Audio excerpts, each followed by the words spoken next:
बहुत सुना था, कौन नहीं जानता, इतिहास बताएगा वो क्या क्या, वो कितने बार चुनाव लड़े और आगे बढ़े, परंतु मुझे कभी उनसे मौका मिला नहीं था मिलने का।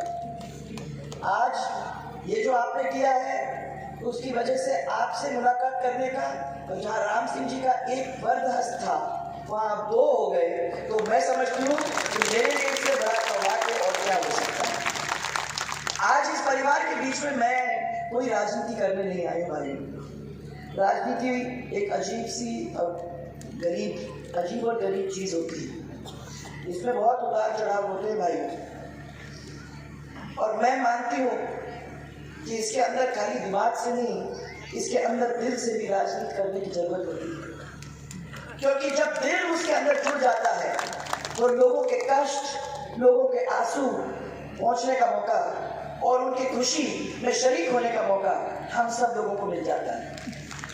मेरे जीवन में भी और पिछले 4 साल में भी बहुत सारे उतार चढ़ाव आए, आप लोगों को भी मालूम है, आप लोगों ने भी मेरे साथ उतार चढ़ाव देखे, और आप जैसे पक्के मजबूत परिवार वाले मेरे साथ नहीं होते तो शायद इस उतार चढ़ाव को सहना भी बहुत मुश्किल हो जाता। लेकिन राम सिंह जी जैसे, कमला जी जैसे और राहुल जैसे भाई मुझे जब मिले, और जब ये लोग सब ने मेरा साथ किया, और उनके पीछे जब आपका इस विशाल परिवार ने हम लोगों का साथ देने का काम किया, तो मैं समझती हूँ कि मैं बहुत ही मेरा एक सौभाग्य है कि ऐसे परिवार के साथ जुड़ने का मौका मुझे मिला, जिसने मुझे रास्ता तो दिखाया, परंतु उसके साथ साथ मेरा साथ भी दिया। ऐसा समय आता है ना भाइयों, तो बहुत सारे लोग गायब हो जाते हैं। आप लोगों से अच्छा तो कौन जानता है? हाँ, आप लोग अच्छी तरह से जानते हो, आपने देखा है, क्योंकि उतार चढ़ाव तो सबकी जिंदगी में आता है। पर जिन लोगों को आगे बढ़ाने का काम करते हैं, विश्वास तो ये होना चाहिए कि वो भी जब ऐसा समय आता है तो साथ देने में पीछे नहीं हटे।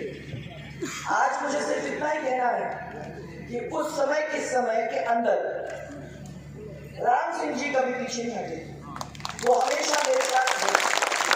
उन्होंने हमेशा जब भी जरूरत पड़ी तब कंधे से कंधा लगाकर, और जब भी ताकत देने की जरूरत हुई तो वो मेरे पीछे ढाल जैसे खड़े होकर मुझे ताकत देने का काम करते थे। मैं आज उनके हमेशा आभारी हूँ, आपके भी, कमला जी के भी, और मुझे आज इस परिवार के अंदर नंदा जी को भी, सुमित्रा को भी जोड़ने का मुझे मौका मिल गया है, तो साथ साथ आप लोग भी कोई कमी। आज वक्त है, और भाइयों इस सही वक्त पर सही फैसला लें आप लोग सब, ऐसा फैसला लें जो आगे चलकर राजस्थान के उज्जवल भविष्य के लिए सही डिसीजन आपका हो। ये आप लोगों को सोचने की जरूरत है। आगे क्या होगा ये तो वही कह सकता है, परंतु मुझे विश्वास है कि जब सच्चे मन से, सच्चे दिल से, सेवा करने की भावना से हम लोग जमीन पे उतरते हैं तो ईश्वर साथ देता है। उसको आप कुछ भी कह लो, परंतु मैं आपको ये कह सकती हूँ कि ऐसे समय में वो आपके पीठ के पीछे खड़ा होके रास्ता दिखाने में कभी नहीं होता नहीं है।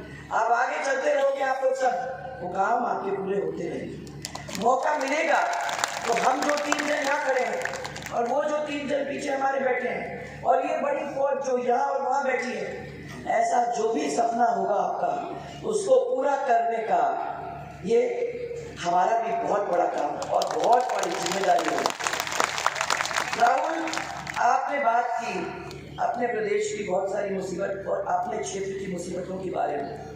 सबसे बड़ी मुसीबत आपने यमुना लिंक के बारे में मुझे बताया। मुझे याद है कि उस समय जब गडकरी जी मंत्री थे, उस समय हमने उनसे कहकर मीटिंग कॉल करवाई थी। उसमें हरियाणा के लोग भी थे, राजस्थान के लोग भी थे, दोनों सरकारों के दोनों अलग अलग अधिकारी भी थे, और हम लोगों ने बात करने के बाद वो डिसीजन लिया जो आपने अभी इन सबको अवगत कराया। कितना पैसा लगेगा उसकी चिंता नहीं, परंतु हम एक नए सिरे से कनाल के अंदर पानी नहीं लेके हम उसको पाइप्स में डाल करके लाके यहाँ फिर उसको आगे बढ़ाने का काम डिग्गियों के द्वारा, फुहारों के द्वारा आगे ले जाने का काम हम करेंगे।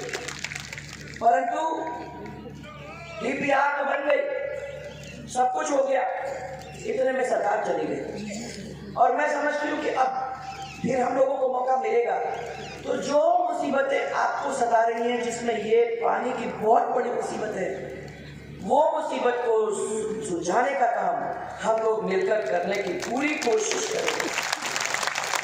अभी भी आपकी पेयजल की समस्या है और ये जल जीवन मिशन के द्वारा अशोक गहलोत जी ने जो काम किया है, 40-42 हजार करोड़ रुपया अलग अलग प्रदेशों के अंदर हमारे प्रधानमंत्री जी ने भेजा है।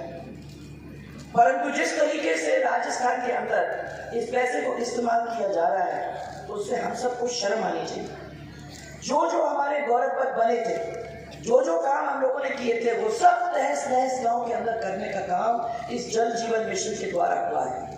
एक नीली सी पाइप को कभी इधर घुसेड़ते हैं, तब कभी उधर घुसेड़ते हैं और घर के सामने से एक नीली पाइप खड़ा करके ये कहने की कोशिश करते हैं कि अब आपके घर में पानी आ गया। पानी खाली पाइप लगने से नहीं होता है, पाइप के अंदर हमको पानी देखने की जरूरत है। और जैसे वो कह रहे थे कि इतने सारी टंकियां बननी थी, वो टंकियां अभी तक नहीं बनी है। उन टंकियों को बनाने का काम इन लोगों को लेने की जरूरत है। और जो टंकी बनी, उस टंकी के अंदर उन्होंने अलग से पाइप घुसेड़ने का काम किया। जो 100 आदमी को पानी उस टंकी से मिल रहा था, आज उन बेचारों को भी पानी उस टंकी से नहीं मिल रहा है, क्योंकि उन्होंने दूसरा पाइप